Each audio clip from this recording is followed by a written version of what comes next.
Почитувани гледачи, добро вечер во Аргументи, добро вечер во отвореното студио на телевизија Нова.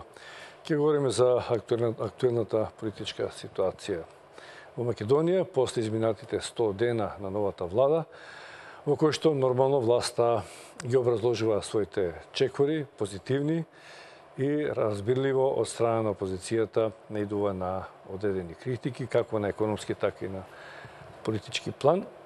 И ова дотолку повеќе што се чини дека се интензивира во пресред на локалните избори или пак почетокот на кампањата која следи веќе од наредниот понеделник, што е потврдува една општо прифатена теза дека во Македонија постојано се наоѓаме во некаква изборна кампања. Згоре на тоа дојде извештајот на Прибе, кој што оваа влада го прифати, како и претходната, но забелешките на Прибе се дека имплементацијата на сите негови забелешки во извештаите некако тешко се одвиваат, без разлика што тоа е општо прифатено, така и затоа ја насловивме оваа дебата, но ќе говориме, реков, генерално за состојбите во Македонија. Мои вечерашни гости се двајца универзитетски професори, господинот Никола Дуевски и Владимир Божиновски. Добро вечер на обајцата. Божиновски, не сте билен подамна малку кај нас. Да, лето беше. Беше лето, имавте некои службени патувања, па би сакал бидејќи го немам вашиот став генерално за оваа политичка ситуација која често ја во оваа студио ја оценувавме во изминатиот период, која беше тешка, долго трајна и така натаму. Еден мирен тек институционален добивме, но се разбира соочувањето на власта и опозицијата е перманентно, се одвива во собранието, што е можеби добро, но се наоѓаме во една клима каде што онде резултатот од последните парламентарни избори како постојано да се надвиснува и овие локални избори на некој начин повторно се дежуруваат така дека тие повторно ќе дадат реален отслик на гласачкото тело. Како вие цените оваа засега политичка клима и атмосфера и ситуација генерално во Македонија? Па добро, има одредено смирување нели на оние тензии кои што беа во првата половина од годината. Се смирија малку, но останува повторно да виси тоа што всушност се случи на Македонија по 11 декември. И едноставно некако и самите политички партии се обидуваат да си го најдат своето место и самите граѓани се обидуваат да си го најдат своето место во целата таа слика. Имаме нели нова влада, функционира, поминаа 100 дена, се разбира 100 дена е краток период за да се даде некоја посериозна оцена околу тоа што и како е. Има одредени трендови, например има во надворешни работи позитивни трендови, во образованието има позитивни трендови, да истакнеме тоа што вака на прв печаток, да кажеме. Се разбира времето ќе покаже целисходноста на и успехот нели на самите политики, но да кажеме во одредени области има одредено придвижување. Пак ќе повторам она што го кажав и по изборите на 11 декември, дека многу е тешко која било влада, значи без разлика која формира и како формира, многу е тешко да функционира која било влада во сегашниот сооднос на силите во македонскиот парламент, значи како што е поставено. Бидејќи на некој начин и ВМРО, ДПМН и СДСМ се скоро изедначени во парламентот. Од друга страна ДУИ е многу ослабена, но е неопходна за каква било коалиција и сега тука имаме плюс уште една коалиција на коалиционен партнер од етничките албанци, а например во меѓувреме битката која што очекувавме да биде најмалку интересна говориме за оние општини каде што обично победуваат етнички албанци, каде што најмалку очекувавме да биде интересна, токму самите коалициони партнери во владата ја направија да биде помеѓу поинтересни, значи тоа е Гостивар. Сега го имате директен судир.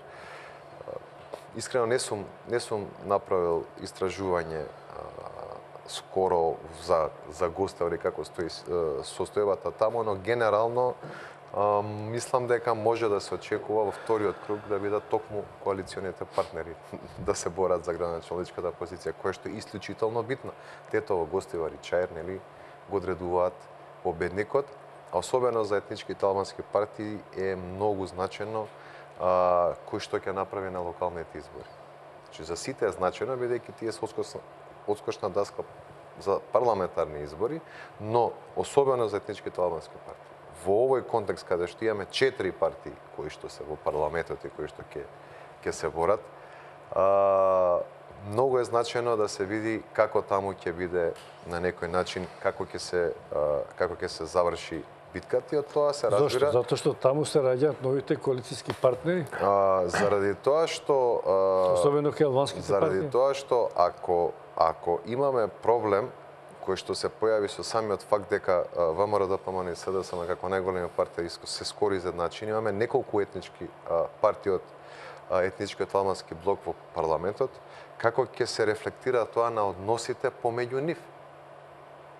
Ако вие имате потреба барем од две партии за да некако функционира парламентот, и ако тие односи се нарушуваат, очигледно е дека СДСМ се обидува да смири топката, се обидува да им пружи шанса и на едниот и на другиот коалиционен партнер да биде добра и со оние кои што не се во власта, но на крај сепак ќе мора да се избере. Мислам дека дуи тука го има притисокот насочено и затоа нели имаме постојано изјави дека СДСМ и дуи ќе настапуваат заедно на локалните избори. Еве не се кандидира кандидати на СДСМ во одредени општини, од друга страна Дуи не кандидираше за градот Скопје кандидат.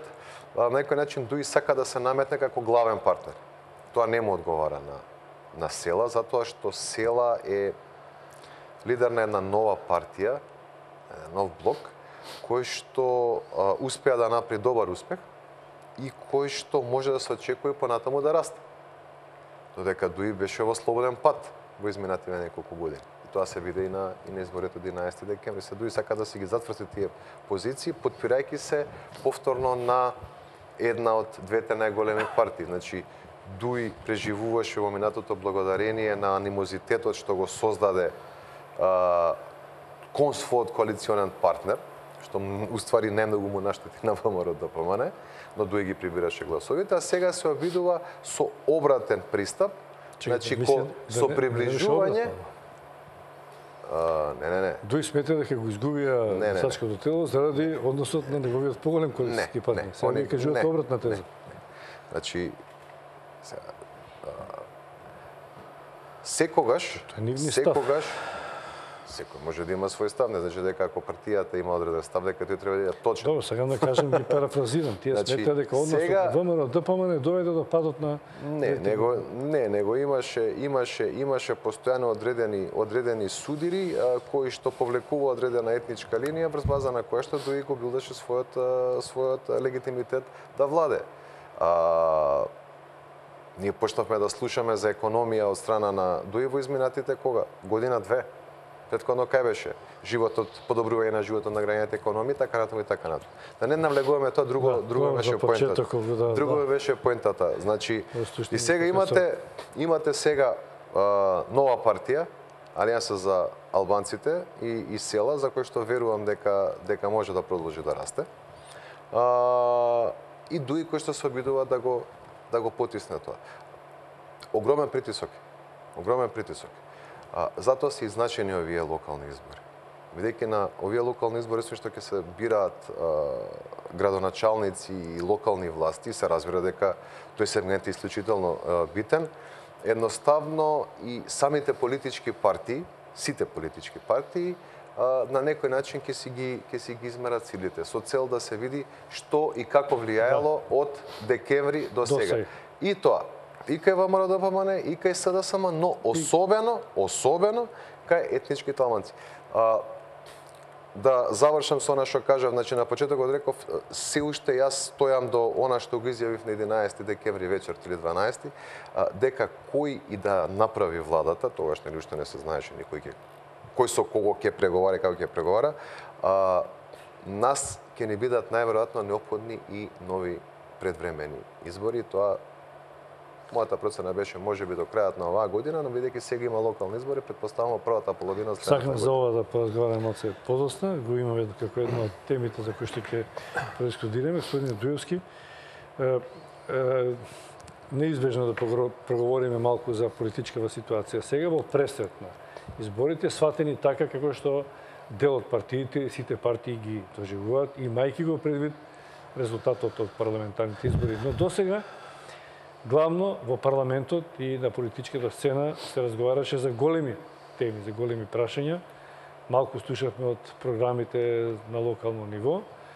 Сметате ли, освен вашата оценка за политичкава ситуација, дека тоа ќе бидат и генерално темите на локалните избори? Ќе збориме за името, за бегалците, за закон за јазици или ќе се спушти долу топката и малку граѓани ќе почувствуваат кој од градоначалниците нуди што во градот во кој што живеат? Благодарение на политичката ситуација која што не пополека, него јас би рекол сега со забрзани чекори се смирува, се стабилизира државата, веќе ја остави зад себе кризата, изборите 11 декември. 11 декември е многу далеко од нас. Благодарение на ова, јас би рекол дека тој што ќе се занимава со вакви теми на локалните избори ќе доживее неуспех. Затоа што апсолутно. Отварањето на прашањето на употребата на јазикот е вистинско место во собранието. И има процедури како се прави тоа. Мигрантите, потребата да се организираат референдуми, другите национални високи теми, па дури и прашањето за името, доколку бидат ставени на локално ниво, ќе очекуваат неуспех тие партии што ќе прибегнат кон тоа. Зошто? Затоа што се променија околностите. Овие теми беа актуелни пред 5 години, пред 8 години. Отварањето на големи теми за микросредини беше во тоа време актуелно. Сега се води поинаква политика. Големите теми треба да се водат таму каде што треба да се водат. Заев е во Њу Јорк, тој ги води големите теми таму. Овдека се води висока политика, владата развива таква стратегија да сите пори во општеството бидат на соодветен начин застапени. Затоа мислам дека многу посоодветно е на листите на советници и на кандидатите за градоначалници програмите да им бидат насочени кон реалните проблеми на граѓаните во средината во која што живеат. И тоа е рецептот за успех во оваа политика во која што Македонија пополека навлегува. Треба да ги поделиме работите. Треба да бидеме свесни дека прашањето на името не може да го реши градоначалникот на Богданци. И не треба него да го оптеретуваме со тоа. Прашањето на прием на мигранти не може да го реши Советот на општина Битола. И тие не можат да се оптеретуваат со тоа. Тоа е купување на време, популизам од луѓе кои што имаат застарени идеи, кои што веќе не се во контекст со новите движења во Република Македонија.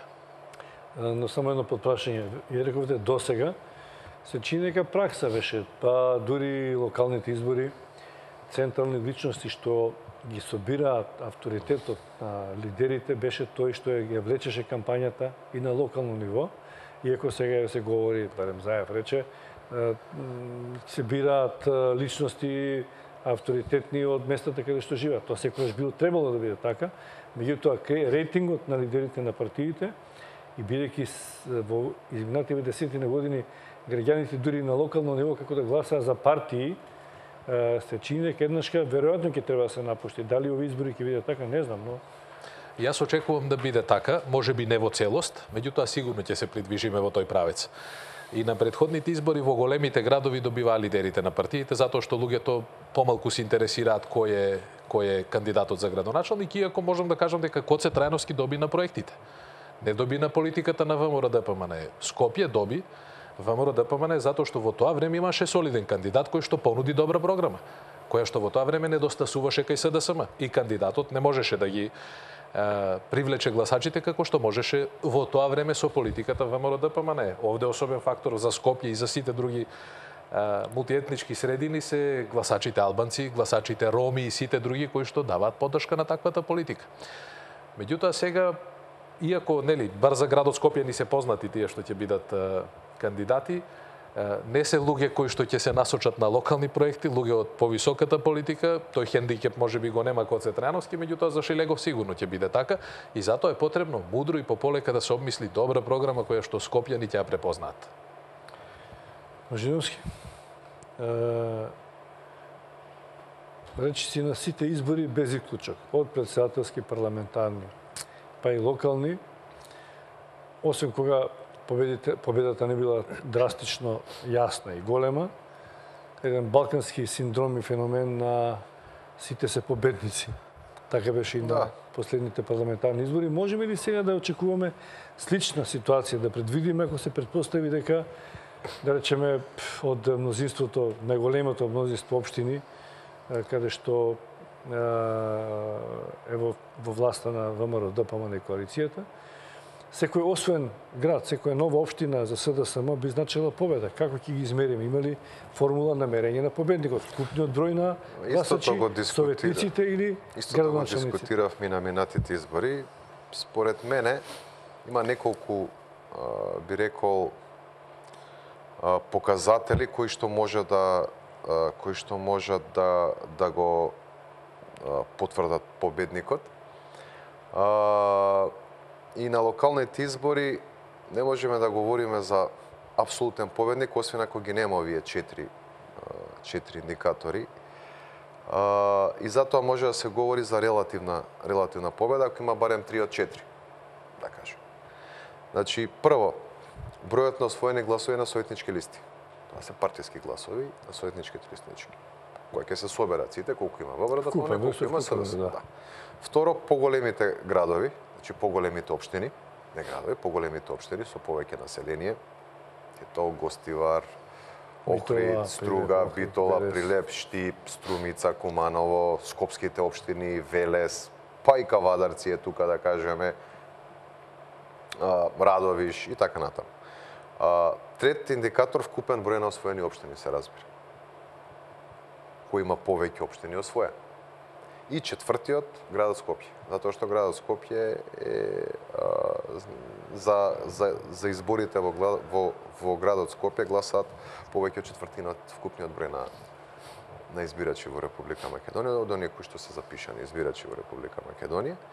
И затоа и победата во градот Скопје е исклучително значајна. И сега, ако на минатите избори ВМРО ДПМН можеше да тврди апсолутна победа, бидејќи победи во сите овие 4 категории, да ги наречеме. Иако е тоа, се разбира, за секоја партија многу тешко. Не знам дали на овие избори ќе имаме ние апсолутен победник, но во секој случај, доколку барем 3 од овие 4 кои што ги набрав се исполнети, некоја партија може да тврди победа. Например, ние не можеме да говориме некој да излезе да каже победив, ако победил во, не знам, можеби во повеќето општини, но ги загубил сите поголеми градови, плюс Скопје, така? За каква победа говори? Добро, да изгуби поголеми општини, да добие поголеми градови. Или да тврди некој дека победил ако, не знам, победи во неколку општини и во градот Скопје, ама ги изгуби најголемиот дел. Се многу вариации има, многу пермутации. Затоа велам. Значи овие 4 индикатори, иако оној кој што ќе освои најмногу гласови на советничката листа, вообичаено исполнува барем уште еден од овие индикатори, а тоа е да победи во најголемиот дел од општините, но доколку партиите се блиску една до друга, како што беше тоа случај лани на изборите, како што ќе биде сега, предпоставувам, сличен случајот, значи, тогаш сметам дека ќе иде многу тешко за која било партија да тврди дека е апсолутен победник на изборите. Но, од друга страна, ќе биде многу интересно да се види не за овие избори, туку да се измери рейтингот на самите политички партии поради турбулентноста на изминатиот период, самата промена на власта и така натаму, одредени големи прашања кои што има сериозно влијание кај избирачите, кај гласачите, да се види сега на што се и ВМРО ДПМН и СДСМ, но и ДУИ, Алијанса, ДПА или БЕС.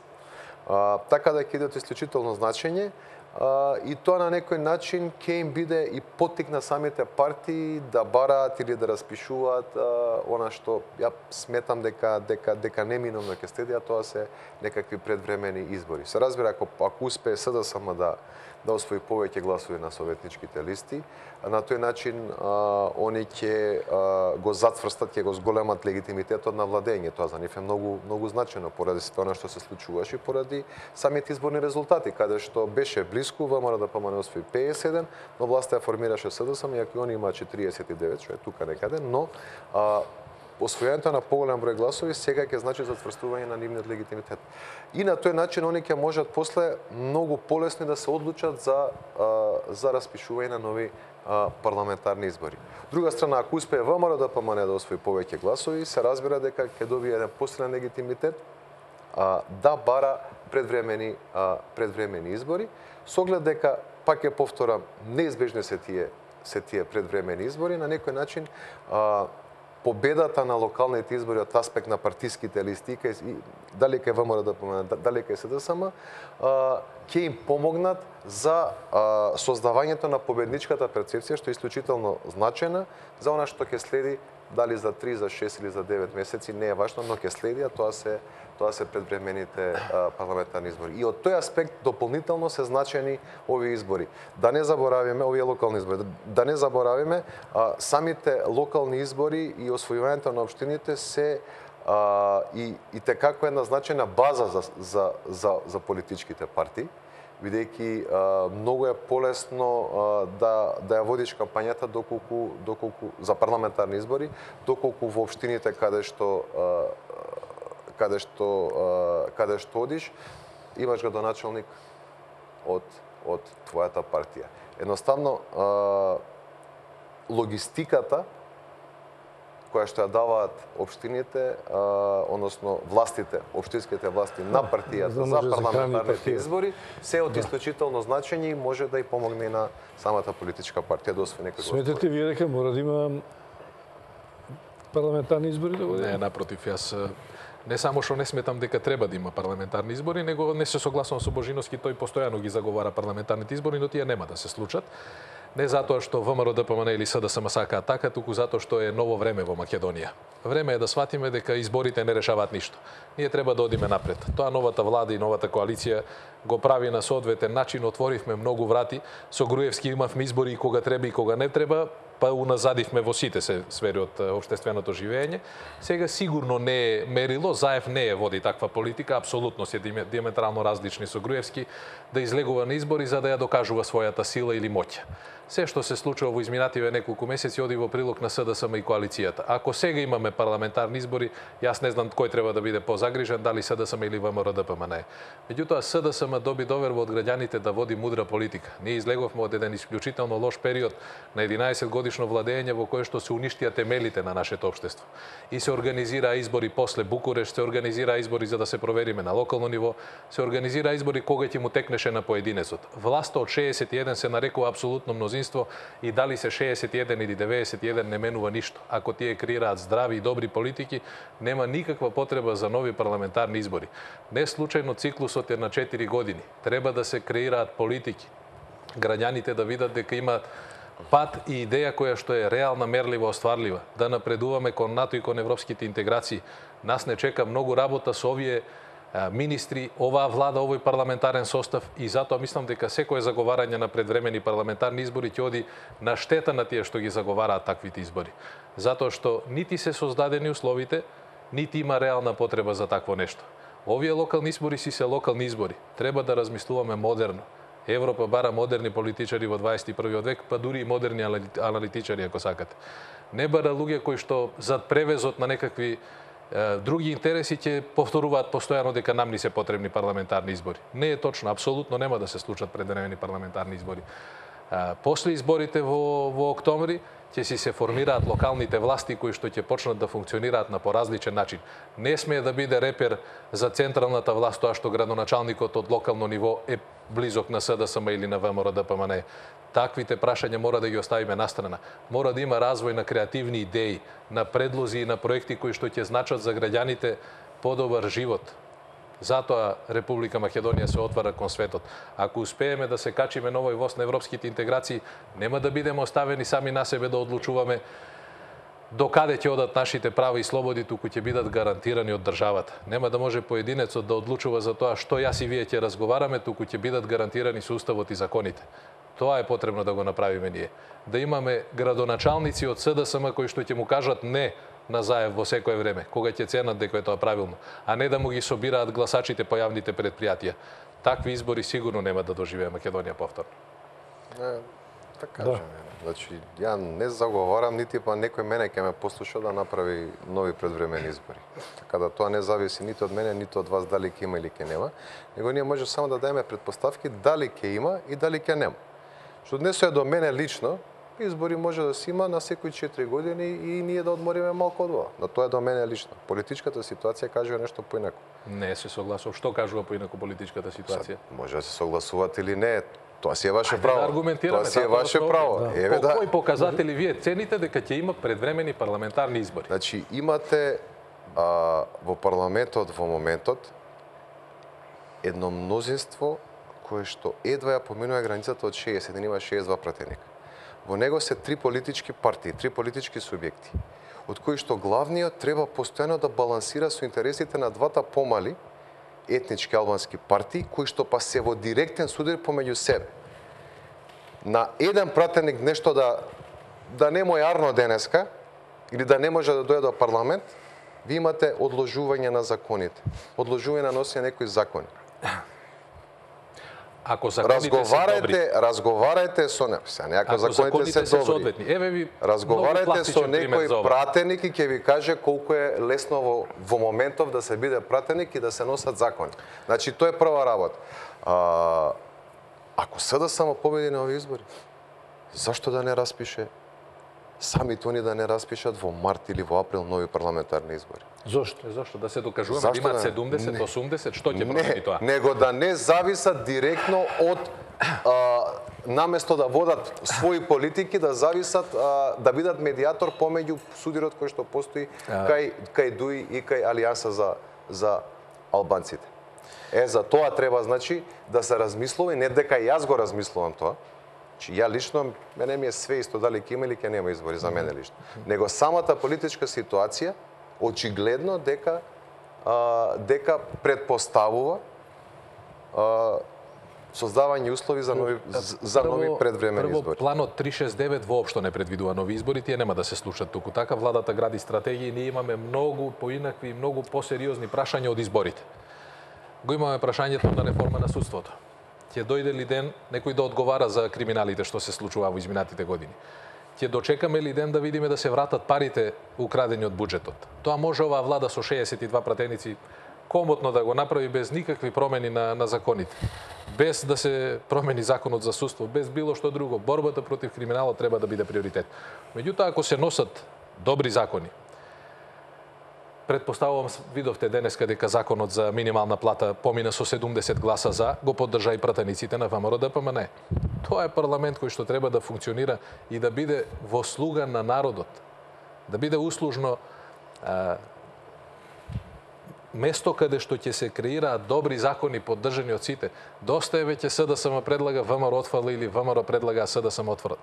Ова се разумни политики. Се поминува. ВМРО-ДПМН направија 10 пратенички групи за да обструираат работата. Еве пополека се смени јавниот обвинител. Ни треба, ајде да речам, векови за да го смениме Марко Зврлевски. Го сменија.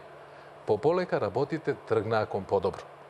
Денешнава поддршка на ВМРО-ДПМН не е ништо друго, туку една поинаква политика и пристап кој што ќе им оди од корист и на нив. Со 70 гласа се носи закон, а парламентарното мнозинство е 62. Затоа треба да биде. Инаку се разбира, ако се создадат такви услови, ако дел од партиите на села, тамо се 3 партии, НДП, Унитети и села, тие сега се поделија. Некаде имаат различни советнички листи. Но тоа е на локално ниво. Оставете да видиме што ќе се случува. Се оди во прилог на новата власт во Македонија. Но никако предвремени парламентарни избори. Не затоа што Заев ќе ги изгуби. Тоа нема да се случи, веројатно. Но затоа што Македонија нема време за вакви работи. Имаме парламентарно мнозинство. Тоа е подеднакво стабилно и со 61 и со 71 пратеник. Не треба така да си ги мерат силите во собранието. Туку по квалитетот на реформите кои што ќе ги направат. Ние сериозно заостануваме зад регионот. Едно Косово отиде напред, а ние се уште се занимаваме со... Никој не збори кој ќе победи, а кој ќе изгуби. Само велам дека се наметнува таа потреба. Значи, може да победи едната партија, може да победи другата партија. Тоа е предпоставено. Сега Имаме локални избори, додека државната ние, изборна комисија ние овде сега све предпоставуваме. Ова околу тие предвремени избори, ја не го говорам дека сега тие ќе се случат задутре. Ајде да збориме за поважни теми, предвремените избори. Момент сам. Ајде. Него заради тоа што локалните избори кои што се сега добиваат дополнително значење токму поради ова. Поради веројатноста на предвремени избори. И затоа и двете партии, односно и сите 6 партии кои што се во парламентот, ќе им бидат од исклучително значење овие локални избори. Не само за избор на нови локални власти, туку и за создавање на позиција за евентуални предвремени избори. Може јас мој став да кажам, иако сум овде водител, сметам дека на потребата за предвремени парламентарни избори јасно искажена од страна на ВМРО-ДПМН веднаш. Дека ВМРО-ДПМН повеќе ги доживува овие локални избори како проверка на својот рейтинг и ќе ги бројат вкупниот број на гласови на своите поддржувачи, веројатно ако добијат повеќе ќе го наметнат повторно прашањето.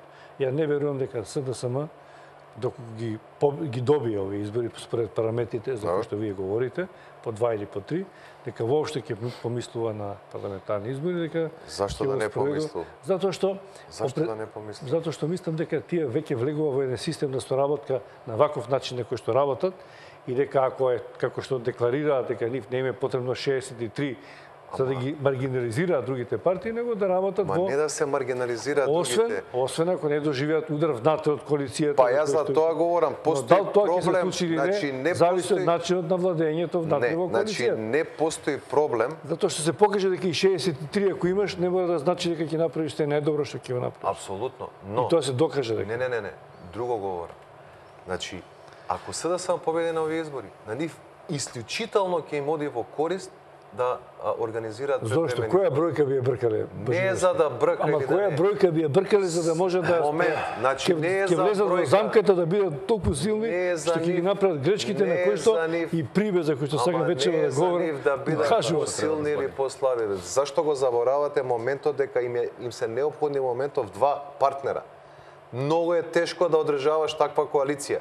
Зашто го заборавате? Партнери кои што помеѓу кои што има анимозитет. Божиновски, нас граѓаните не интересира силата на партијата, мене ме интересираат силата на државата. А дали тие вечно ќе си проверуваат рейтинзите и никогаш нема се занимаваат со реални проблеми, мене не бе гајле, ни за ВМРО, ни за СДС, дека си функционираат. Не зборуваме за ВМРО, нема, ние говориме за потребата на СДС да се докаже или на ВМРО. Не да се докаже. Баш ме брига како ќе функционираат. Не. Значи не за потребата да се докаже некој. Па ние живееме само во време на рейтинзи на партии, мислам дека За која, значи не да се докаже тука изборите доколку се случат, ја верувам дека ќе се случат, нема да биде поради СДСМ или поради ВМРО-ДПМН. Ќе биде поради етничките албански партии. Сега ме слушате што говорам? Да, слушам.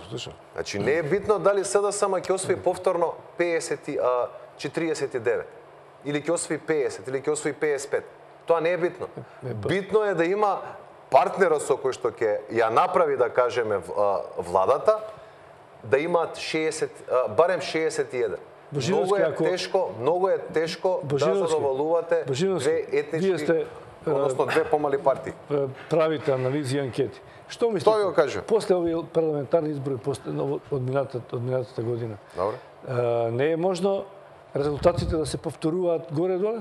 Зошто мислите дека би се вратиле повторно на составата кога 63 пратеника би доведе СДС?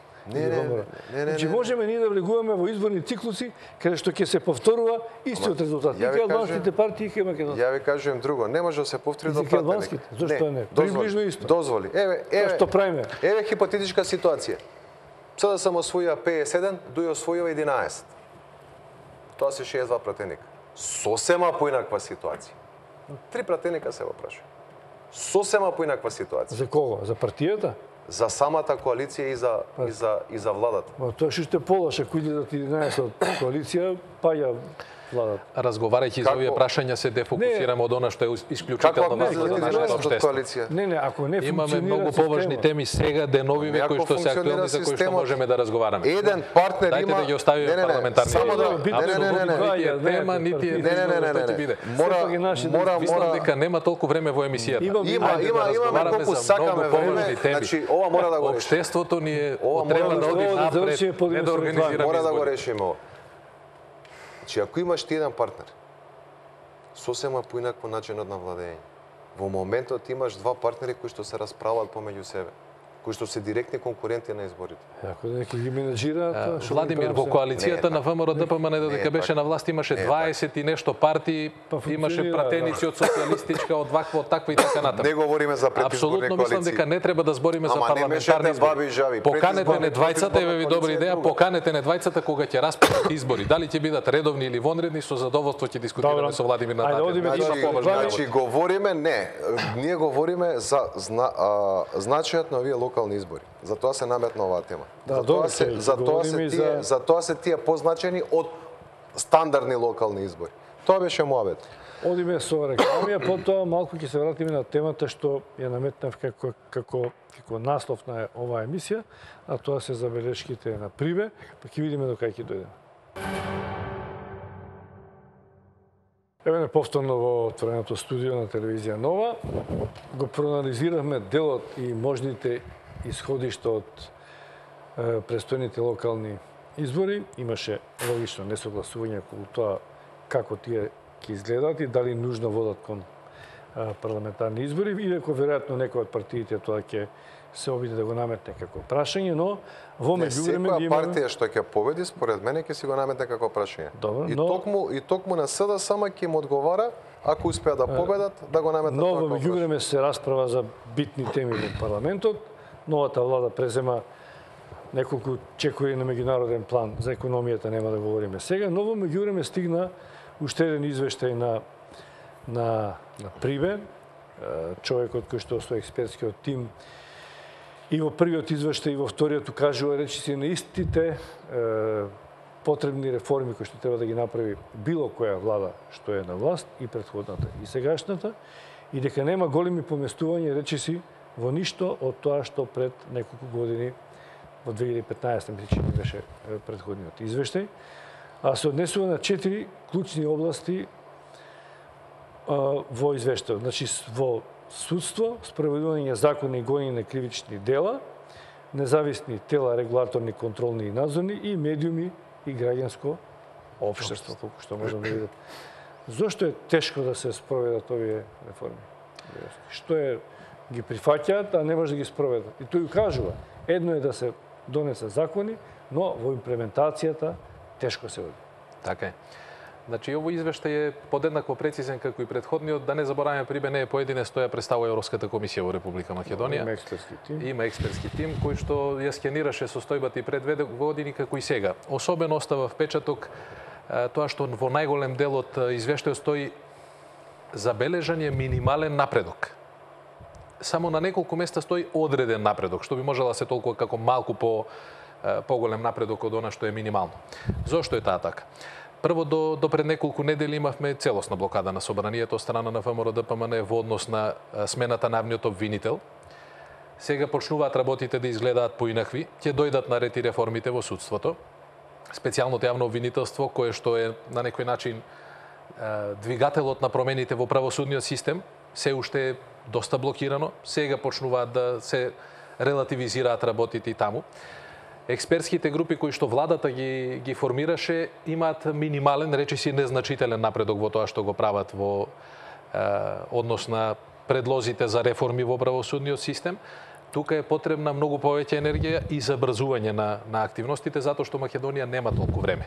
Може би се насочија повеќе кон надворешно политички план, притоа во втор план ставајќи ги овие проблеми кои што и текако се значајни за нашето општество, затоа што овие две работи се нераскинливо поврзани. Не можете да бидете членка на НАТО со ваков судски систем.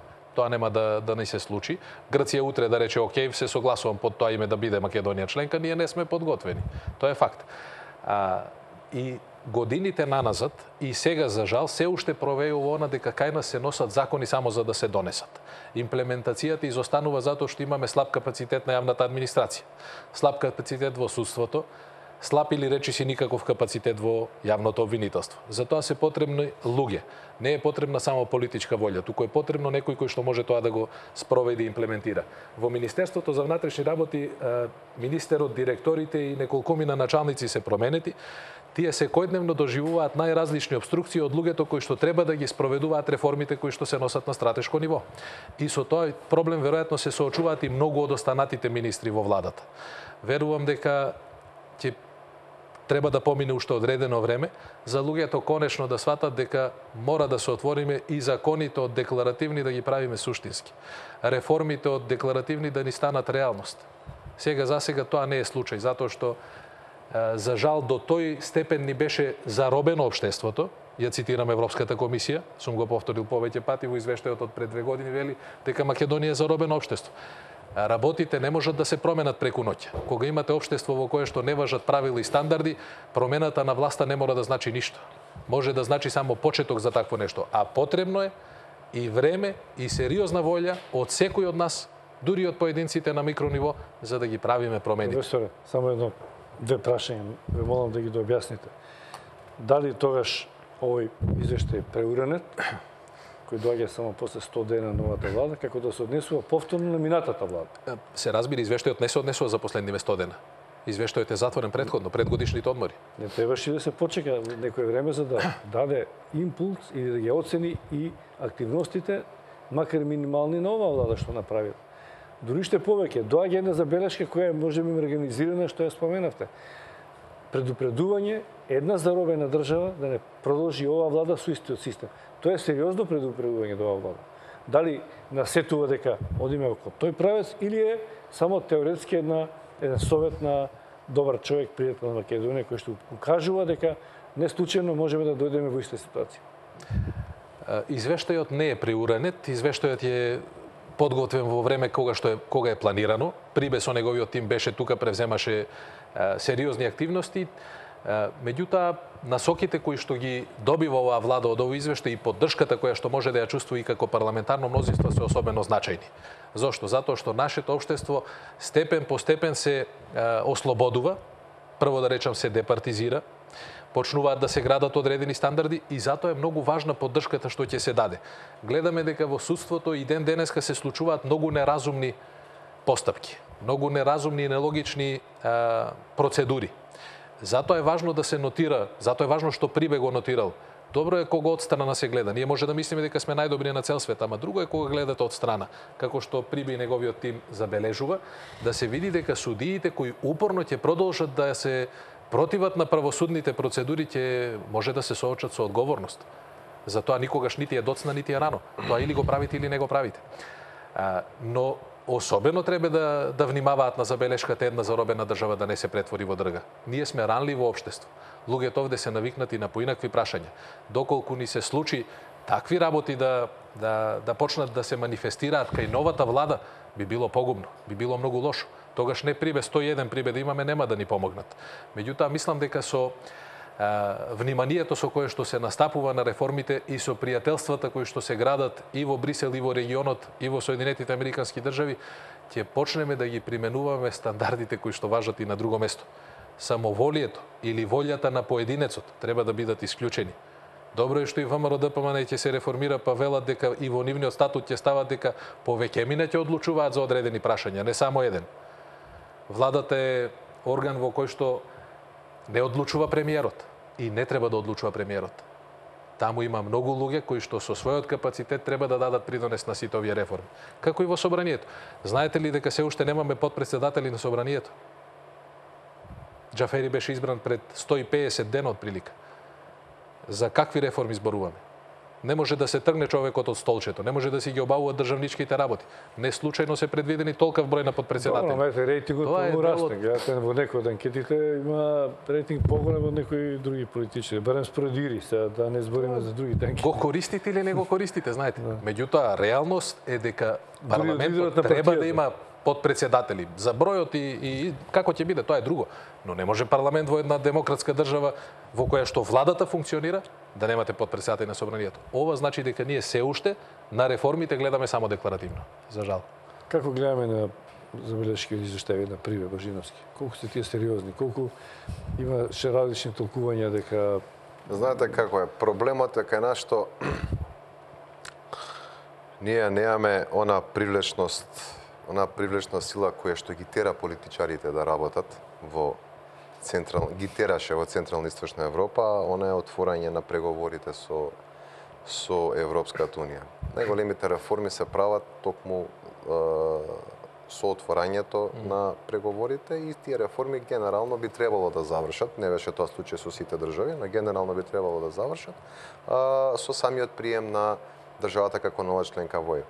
Мислам дека се додека ние формално не ги започнеме, доволно е да се започнат, не може да очекуваме дека, иако ја не велам дека нема волја, еве сега имаме нова влада, нови луѓе има, можеби волја, но едноставно на секој политичар за одредени реформи кои што понекогаш се и многу болни за општеството, треба да има некој светло на крајот од тунелот.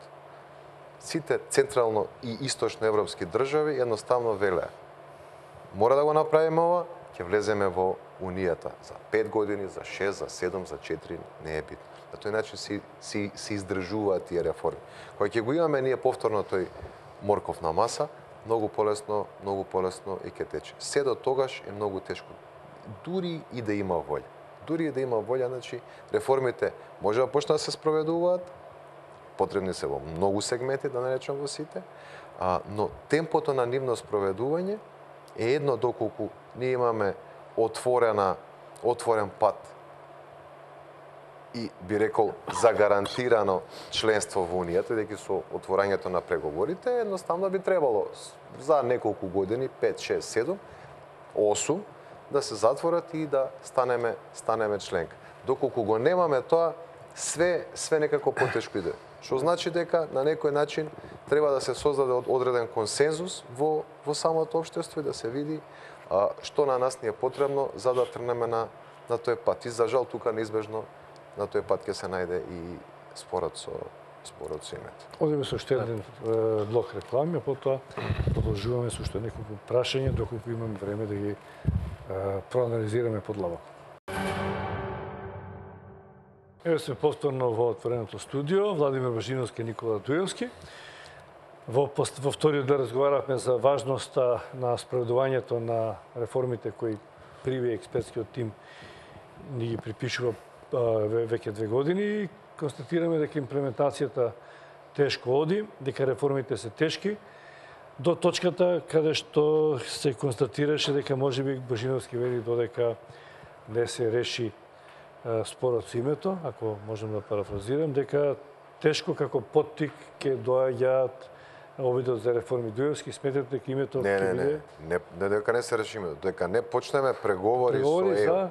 А за да почнеме преговори со ЕУ... Да, значи прашањето на името се наметнува како еден важен сегмент, како стимулација за решавање на реформите. Се наметнува, да. Меѓутоа, тоа не е пресудно за ние да ги правиме реформите. Нас никој не ни забранува да ги реформираме приликите во државата. Напротив, сега се отворија многу можности со соодветна соработка со Европската комисија ќе се изнајде модул или модел како Македонија да прво да ја ослободи државата, се разбира, а потоа да почне да применува дел од европските политики. Решавањето на прашањето на името е добре дојдено во било кое време, меѓутоа не знаеме нити во кој правец ќе се одвиваат преговорите, нити колку ќе бидеме успешни.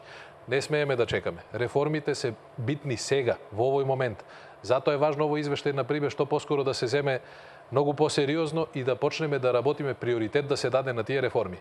Се изготви стратешкиот план на владата 369 кој што предвидува стотици и стотици мерки и активности кои имаат една единствена цел: да подобрат животот во Македонија, да го реформираат општеството. Кога ќе дојдат преговорите за членство, а ќе дојдат, ние не можеме да останеме надвор од интеграциите уште векови. Не може, едноставно Балканот се одлучил да оди по тој пат. Македонија е дел од таа политика и од дел од таа приказна. Кога тогаш ќе почнеме и да преговараме за членство, но ние треба да бидеме подготвени кога ќе ни се случи тоа. Сега, ако грците утре речат дека ајде почнете преговори, со што ќе почнеме ние преговори? Имаме ли политика, имаме ли план? Немаме. Затоа одиме чекор по чекор. Да го реформираме судството, да обезбедиме јасни и транспарентни постапки. Не само еве за јавните набавки. Повторно се актуелни тие јавни набавки од функционери на власт. Зошто да немаме јасно изградени принципи кој може, под кои основи и на каков начин да учествува. Во образованието е прва во забелешките. Молам? Корупцијата, освен судството е прва. Се разбира. Но не е само тоа. Тоа што ги мачи граѓаните еве образованието. Доаѓам и двајцата од таа област. Ние имаме сериозна потреба од нови закони во сите сфери на образование, и во основно, и во средно, и во високо. Така ќе го реформираме општеството. Таман работа ако чекаме за донесување на нов закон за високо образование да почнеме преговори со Европската унија. Не. Субвенциите во земјоделието. Исто така многу значајно прашање. Треба ли Европа да ни каже двата процеси? Никој не вели дека нема да се почне со реформи, додека не почнеме преговори. Но ајде да дадеме поттик на луѓето. Дека има одредени сериозни реформи кои што ќе бидат забрзани доколку се почнат преговори. Се разбира, се согласувам, но во меѓувреме ние треба да си го реформираме општеството. Многу значајното прашање за кое што гледам дека и денеска имаат сосема различни ставови политичките партии е парите во земјоделието. Сериозни милиони ние губиме. Никој не гледа дека Македонија не успева да превземе ниту 20% од средствата кои што се наменети за земјата кандидат. Но да не говориме за земјоделието, но други економски сектори кои што треба да се поттикнуваат. Имам време за уште еден аспект. Важиновски, Дуевски. Дуевски, вие споменавте кадрите. На сите влади и нова влада уште сега им се упатуваат забелешки и од внатре и од надвор дека кадровските решенија им се на некој начин избрзани и дека такви експерти за кои што говорите, професоре, нема во моментот и дека дел од шаренијата револуција, луѓе кои што можеби не се експерти по ништо, веќе се во владата и веќе не можеш да побараш човек на емисија експерт кој што ќе дојде. Сите експерти станаа советници, исто така како што забележува дека во минатата влада има голем број експерти со големи плати. Се вртиме во круг и овие забелешки за кои што говориме на прва топка веднаш паѓаат.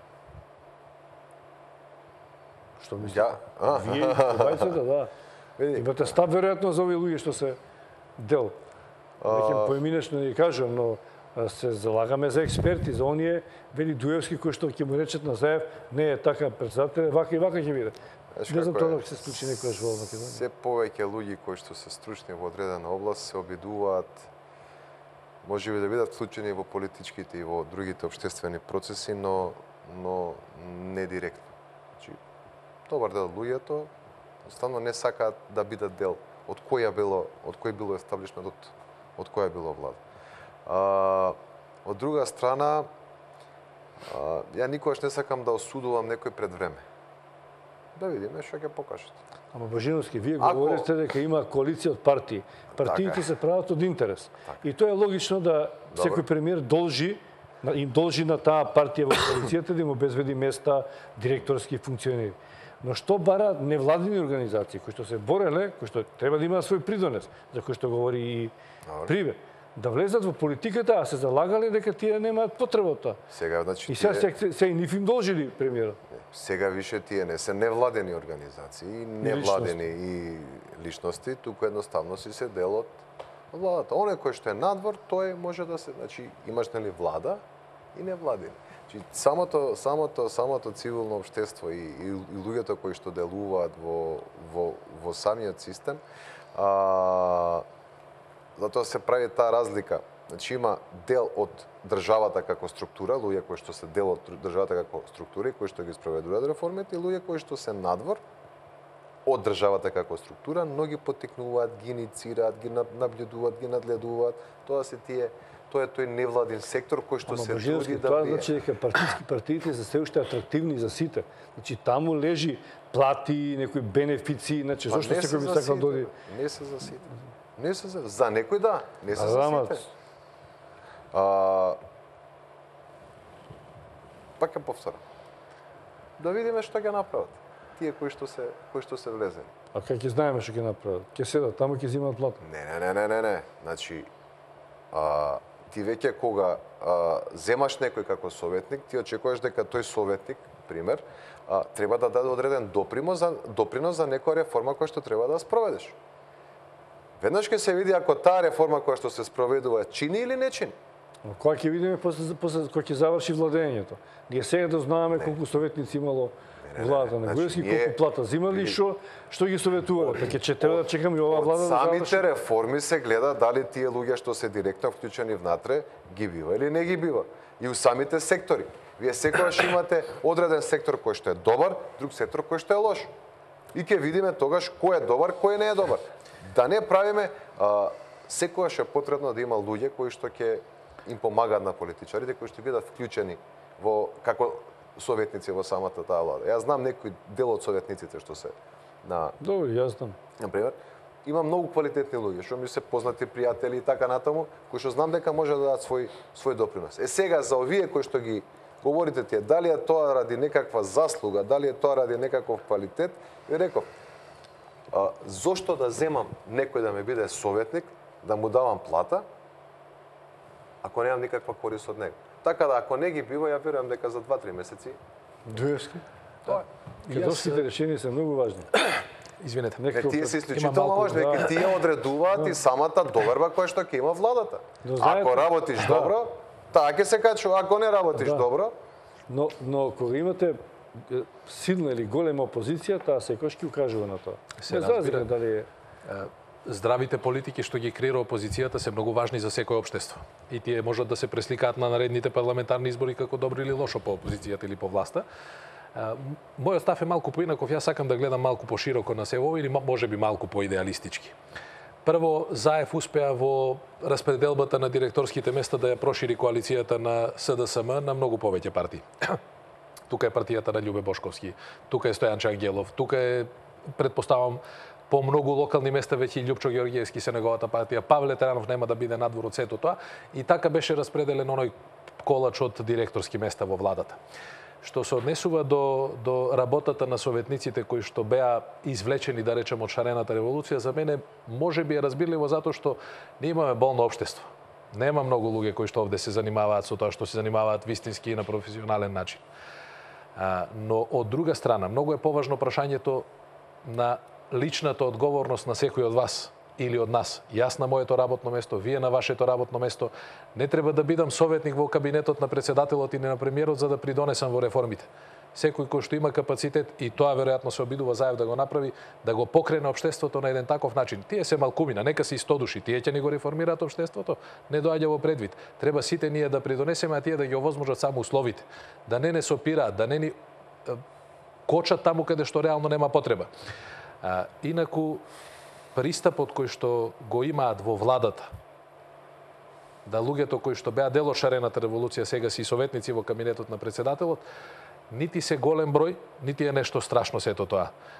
Напротив, би рекол дека пристапот што Заев го има е многу поразличен од тој на Груевски. Во право сте, сега дознавме, тој имал десетици советници кои наплаќале многу повеќе пари од што реално земал самиот Груевски како премиерска плата. И ваквата инклузивност за сите не е здрава за општеството. Не можете невладиниот сектор да го поддржувате со тоа што ќе ги направите владини. Напротив, треба да се креираат здрави политики тука. Невладиниот сектор е многу важен за развојот на општеството. Таму се оние ниски, вистински политики од кои што корист можат да имаат сите граѓани, затоа што тие се занимаваат со одредени проблеми кои што погаѓаат одредена група на луѓе, на граѓани. Невладините организации не се невладини само за да се викаат невладини. Тие треба активно да придонесуваат негде, а не да гледаат на кој синџир во владата ќе се закачат. Затоа мислам дека секој од нас е важен сега. Ние сме во таква фаза што не може повеќе да гледаме на тоа кој вчера каде бил. Туку што сега, денес, јас можам да направам. А можеме многу. Добро, ви благодарам што бевте гости во Отворено студио. Отворивме некои прашања. Мислам дека ќе треба на овие истиве теми уште малку да продискутираме. Некои работи се уште мене ми се нејасни, верувам и на гледачите и на граѓаните. Мислам дека без разлика што имаме сериозни прашања и проблеми со кои што ќе се занимаваме, дека изборите се пред нас и сакали или не, ние ќе се занимаваме со локалните избори, со она што партиите ќе унудат на тие избори, нивните представници, градоначалници, кандидати или лидерите на партии, па ќе проанализираме, ќе видиме со што ќе се занимава, така ли? Отвореното студио е тука за вас, за експертите и за сите они кои што имаат што да кажат да придонесат за состојбата во Македонија. Благодарам уште еднаш што бидете гости во тоа. Благодарам. Благодарам. Поштовани гледачи, вам ви благодарам на вниманието. Пријатно.